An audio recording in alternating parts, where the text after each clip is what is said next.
Okay, so welcome to the Premier League preview on Tactics and Touchline podcast. Today, we're going to have a discussion about Man United versus Manchester City. Are Man United going to worry their neighbours and take that title race from them?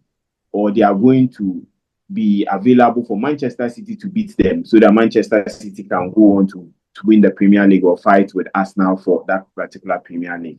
We're going to have a deeper discussion. Today, we have Sam, a Man United fan here. We have Raf, a Liverpool fan, and also Prince, an Arsenal fan, also going on. We'll have a touch on other Premier League games also going on so that your team wouldn't be missing out. So watch to the end and get any information you need on any of the games happening. Let's go into the games and see the fixtures coming up. Then later we'll touch on the games happening this weekend. So the games happening this weekend, we have Man United, Manchester City, 12:30 kickoff. We have Chelsea against Brentford, Leeds, Fulham, Liverpool, Burnley, Sunderland against Crystal Palace, Tottenham against West Ham, Nottingham Forest, Arsenal, Wolves, Newcastle, Aston Villa, Everton, then Brighton against Bournemouth. Let's start with the Man United against Manchester City. We'll start from Sam, who is a Man United fan, because it's one of the biggest games as of now. Michael Carrick has joined them. What is he expecting from Michael Carrick, and also what is he expecting from this game? So, Sam, looking at Michael Carrick joining Man United, his first game is against a bitter rival in Manchester City. He has played in Manchester derbies before, and he knows what it comes to be in that game, also even to sit on the bench, maybe as a manager. Going into this game, as a Man United fan, do you have the belief that you can go into this game playing at home and pick a point or win against Manchester City? No. I won't lie. It's a big no. There's no sugarcoating. Now you stand into rap. There's no sugarcoating this. Raf, I'll come in and I'll do what Sam did last time. We'll give him hope. There's no sugarcoating this. I think I have zero hope in as everything. Okay. Let's be very honest here. We go into games like even Man U versus Brighton, and no one has hope of us even winning against Brighton. And this is a City team that keeps adding powerhouses to their front line. There is a new Semenyo that keeps scoring, that has 2 goals in 2 games. And it's not as if they're even lacking a front power. There is still Haaland there. There is still Doku. Czech is still there. So, and looking at my defense and my midfield setup, I don't see anyone being that block that can prevent them from scoring 2 or 3 against us. And I don't really see us. Maybe the good news is Mbeumo and Ahmad are back now. But the issue is how would they be played? That will be one task for Carrick to handle this weekend. And there's actually, I don't really think he will prove it. I don't really think he has anything to do or to prove it, because I don't even think he can even do much for the club. There was this debate. I saw his backroom staff and I saw Johnny Evans in that staff, and I keep asking myself, what has he done to be part of Man United first team management? And it's the least the better. I think we are going into this game hoping that something will happen, that the football goals will smile on us, and at least you come back with a draw. But if not, I don't see us winning this game. I'm being honest. I don't see us winning this game. Yeah. Okay, so finally on Michael Carrick, do you think coming to Man United he would help the team? And also, where do you predict Man United would end on the table at the end of the season? There is he won't do much. I think he came in at the wrong time. I still think sacking Rubino was a big mistake. Because as we keep, there is this vibe of us making progress, and out of nowhere something happens. There is this aura, or that, so I think that's the right word to even use, but there is this system of management now that if the coach does not align with the ideas of the those up there, then he needs to be sacked. They don't really care if you're making any headway, or if you don't go by their way, then it means you need to be fired. And I keep saying that if I'm the head coach, my job is not to raise funds for the club. My job is not to bring in income. My job is done on the pitch to make sure that the players play. What I need from you is for you to provide me with the tools for me to work. Since I don't tell you how to do your job up there, I don't really expect you to tell me how to do my job on the pitch also. I think that there is this conflict of communication now that is really bothering the teams up there. Those that are in the field out there, that they know how to coach better than those that really are doing the job down there. Carrick is just here, and there's no pressure on him because he knows there's nothing much to do. If he's able to get us into Europe are fine. The Conference League, you will take it because having Man U in no Europe tournament is degrading. It's very belittling of our club, and it's that's not the Manchester United way. I think half season and we are out of every tournament, and it's just that if he manages to slip his way into top 5, cool. Top 4, I doubt. I'm being and I said this before the league even began that I don't see us being in the top 4. So top 5, cool. So he has nothing really to prove, just to hang us in there. I think 15th last season, the worst that he can do is take us to relegation. And I don't think he would do that. So any point now, I think we are okay with it. Yeah. Okay. Prince, let's look at the Manchester City team. In January, competing with Arsenal, your club, and they've added Semenyo in 2 cup games, the EFL and also the FA Cup. He has 2 goals and also 1 assist. Being an Arsenal fan, looking at this game, Manchester City against Man United, looking at the firepower now Manchester City are trying to assemble, do you think there is a chance for Man United to get a draw to favor Arsenal in this game? And also, what do you think about Manchester City attack with Antoine Semenyo being included in that team? I don't even see City having a chance in that game. Honestly, I see a United win straight win. The likes of Mbembo and Ahmad coming in. That was actually. Is it based on you want Arsenal need that particular defeat, or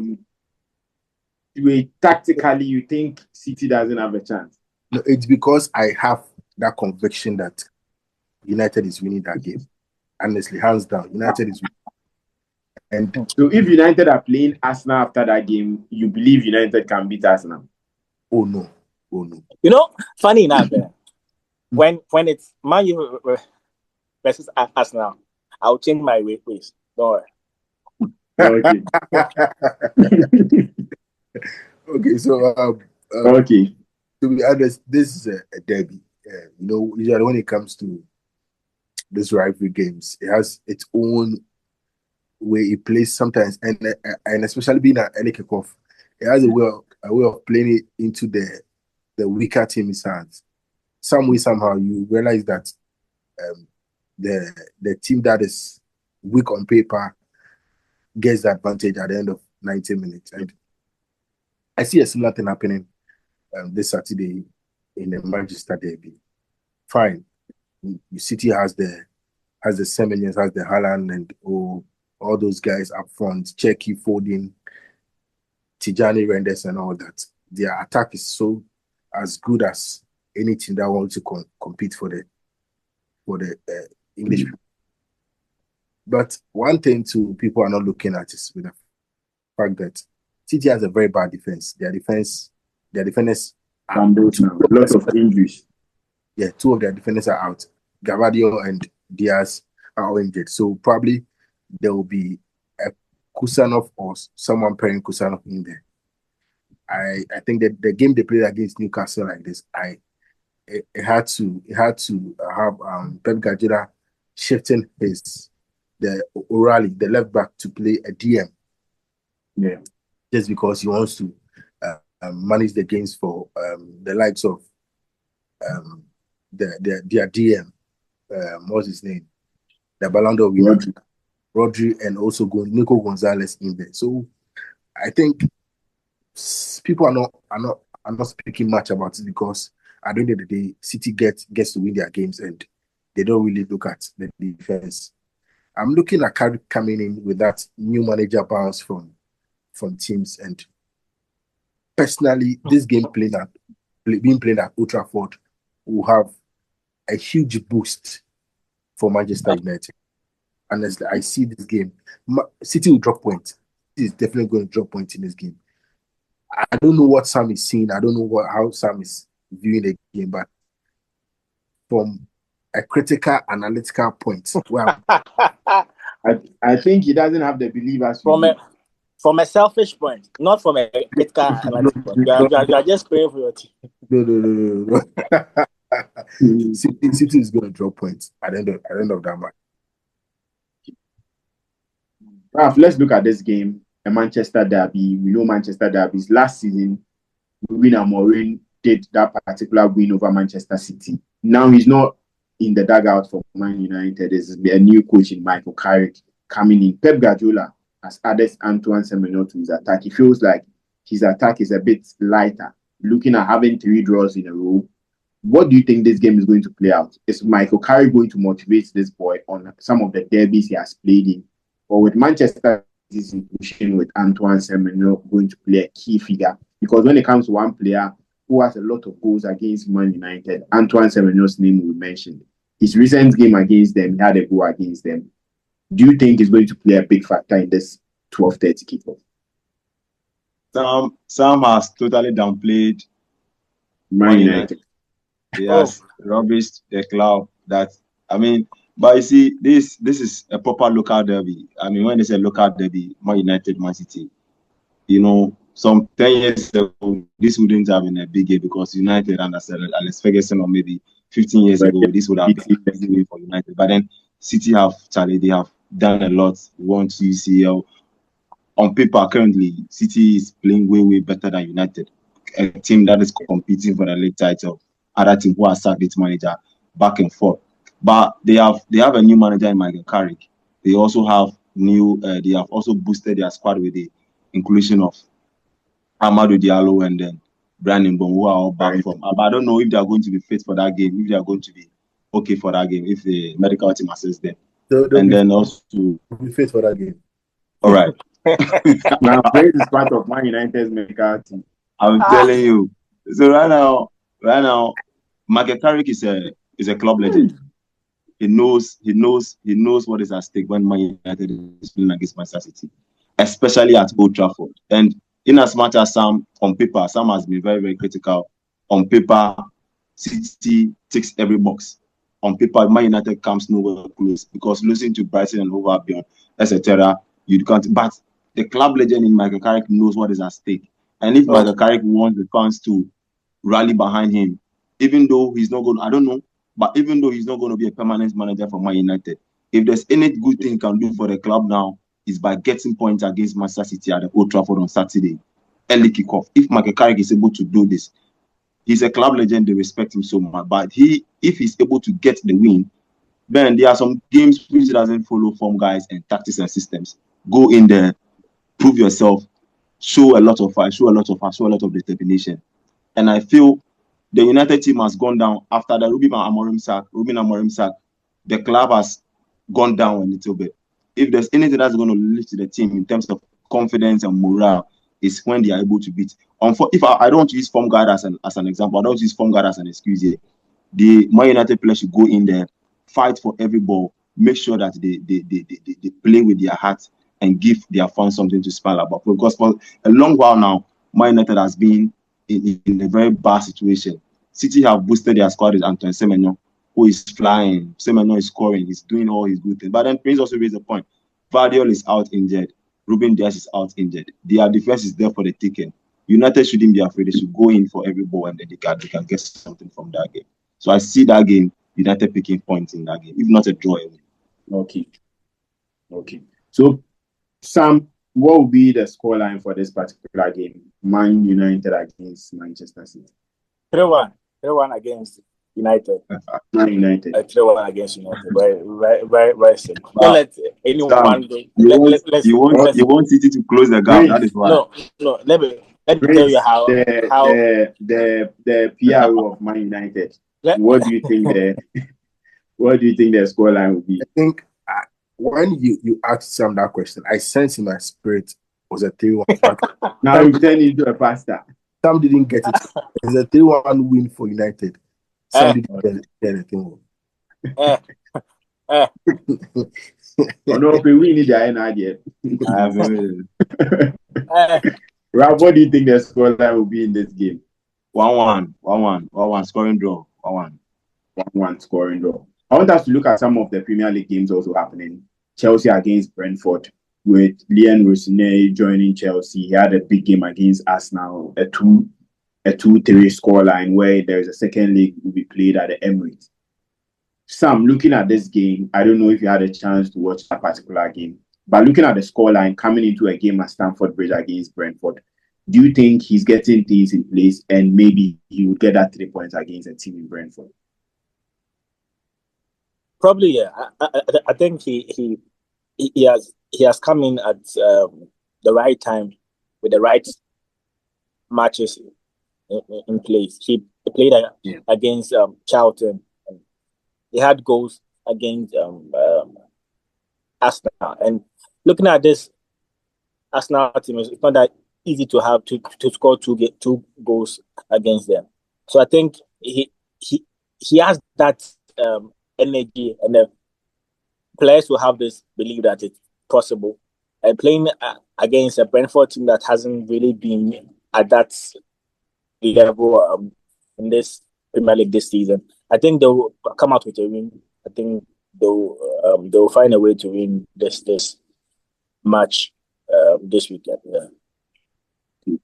Riz, let's look at that big game, Arsenal visiting Nottingham Forest. We've seen clubs visiting Nottingham Forest and gone there to lose. Sean Dyche will come in with that difficult defensive structure and try to worry teams a lot. Do you think this game would be a difficult game for Arsenal? And also, what are you looking out for in Arteta setting up in this particular game? Yeah, I think if we were to be playing Forest last season, I would have been a bit panicking here because of the fact that they were doing so well last compared to this season. I think their form had dropped a bit because of Nuno Espirito leaving the team and all those issues they had with the owner and all that. So it was a bit difficult keeping that momentum and that running form. This game is definitely going to be a win for Arsenal because previous game we had to drop some points against Liverpool at home, and I think the boys would want to bounce back, take this game as to the Forest people and want to tear them apart. I know Gokres had picked his scoring boots against Chelsea, where he scored at the bridge. Most of the Chelsea fans are not happy, not even with a loss, but they're not happy because of Gokres scoring against them. Unfortunately, I feel their pain. I understand how it is. So to that game, I see Arsenal going well with all the 3 points because I'm not sure for his new stand. Sean Dyche knows very well that they would want to sit back, defend, and use a counter attack and all that. But Arsenal has come a long way. It's very Arteta is very good in setting up a team for all this runs and all that when it comes to team setting back in mid block and low block and all that. So I believe the word that Arteta has a plan for this game, and we are going to go out there and take the 3 points. Okay. Ralph, let's look at Liverpool against Burnley. In the first round of this game, Liverpool took a bad decision by Hannibal to get a penalty for Liverpool with Mohamed Salah converting. We don't know if Mohamed Salah will be back into this game for Liverpool. But playing at Anfield, where Liverpool have had 2 draws in a row, what do you think Ancelotti will prepare towards this game? And are you confident that Liverpool are going to win this game by a high scoring margin? Mohamed Salah will be playing against Nigeria in the 3rd and 4th place. Yes. On Saturday.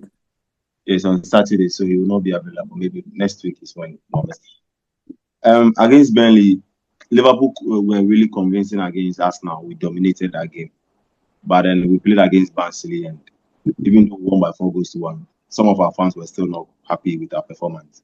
1 or 2 changes. We have players who are getting injured here and there.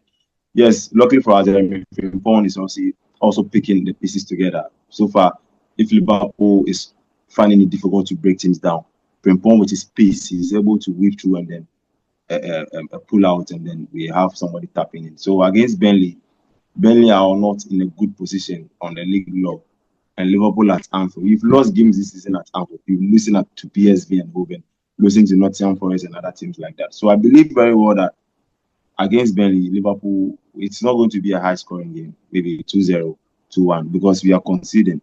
And maybe, so those who will be visiting My Bet Africa, try and go to My Bet Africa, just the viewers and our subscribers, go to My Bet Africa. Make sure you give Burnley an over 0.5. They are going to score against Liverpool at Anfield, but Liverpool will get a 2-1 win. So it's a 2-1 victory. Correct score. Yeah, viewers are looking at it and they are going to bet on that particular fixture. Let's look at some fixtures that will be happening and also the score lines for our viewers to also bet on. So, let me start with Sam. So, Sam, Leeds United against Fulham. What do you think the score line will be in this game? I think it will be a low-scoring match. So, I think a draw 1-1. Yeah. Okay.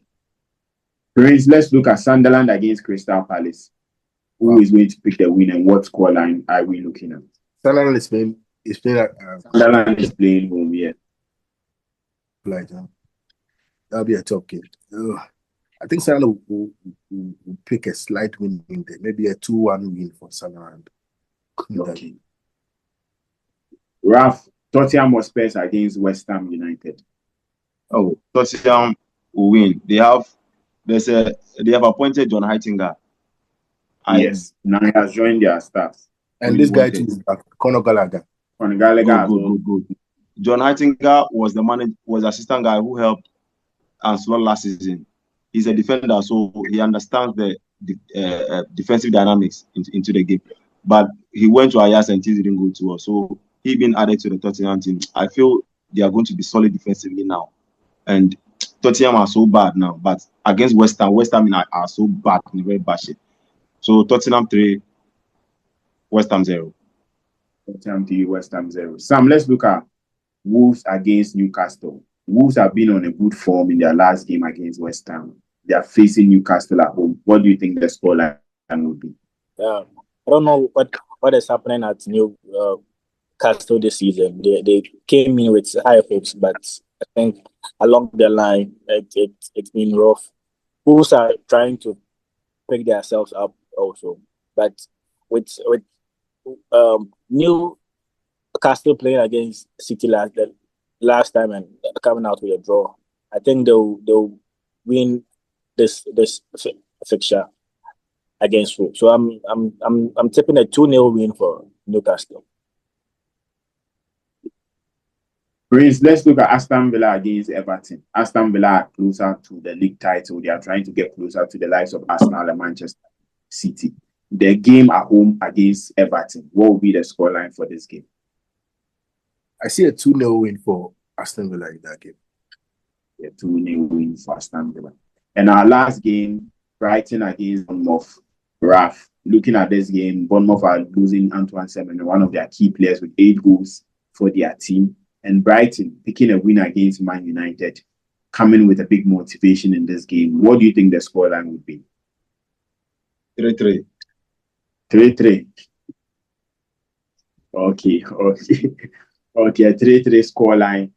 So if you are going on to my Bet.Africa, we've given you options on teams that are going to win, the number of goals that are going to happen, and also the score lines on what you need to do. So with this information, I think you can have a bet builder option. You can also bet on any of the options we just suggested. Some Raf mentioned some correct score line they were saying we should bet on. I think the most wild one will be the Brighton against Bournemouth. That is a 3-3. Ben, please, allow me to 3-3 because you see those teams, they don't defend that deep. Okay. Bournemouth will attack you for the 90 minutes, and Brighton are also going to attack. But it's going to be a nice game. It's not a top class game, but if you have the opportunity, please enjoy that. Like, it's going to be a very nice game. They're going to score more goals in that. So I'm going to try my hands on the correct score of 3-3 on my Bet.Africa and see how much I'll be able to make out of it. So thank you, Raf. Thank you, Sam, for joining the show. Don't forget, subscribe. You need to subscribe to the channel so that we can bring you content like this. Like and also share. Leave your comments on what you think about the Manchester United against Manchester City derby game. Who do you think is going to win? And also what the scoreline is also going to be. So don't forget, subscribe and be part of the show. Thank you all for joining us on the show. Thank you.